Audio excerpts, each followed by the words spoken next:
السلام علیکم مینوال امید لرم چې تاسو به ټول روغ جوړ به وئ عزتمنو په چارسده کې چاند خواجه سره ډېر چا ډېر څه بېدردۍ سره کتل کړی دی اخر عزتمن دغه قاتلان چې دي نو د مردان په سیټي کې عزتمنو بیا ګرفتار شول راځئ مینوال د دغه قاتلانو خبرې تاسو سره مونږ شریکې کړو چې دغه چاند خواجه سره اخر ولې قتل کولو ټول معلومات عزتمنو تاسو سره په دې ویډیو کې شریک کوم موږ ته د ویډیو تر اخره پورې وګورئ تاسو ته پوره معلومات در ورسیږي دې معلومات نه مخکې زه تاسو ته دا یادګي نه تاسو کو چارې زموږ په دې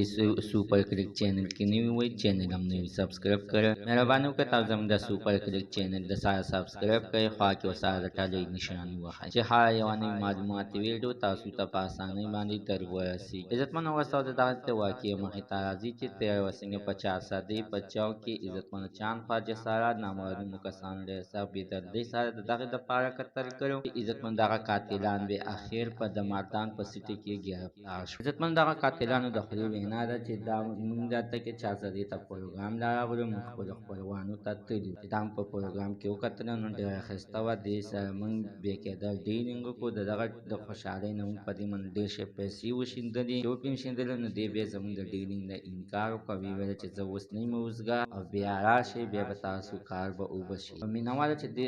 بیا دغه دوه کسان ته نه په موټرسایکل باندې د دوی د ګاډي نه مخکې شوي دي او په دوی په ګاډي باندې ډزې کړي دي چې دغه د ډزو په دوران کې عزتمنو یو چاند خواجه سره لګېدلی دی چې خپل نوم یې اقبال دی یو بل دی چې عزتمنو د هغه نوم مونږ ته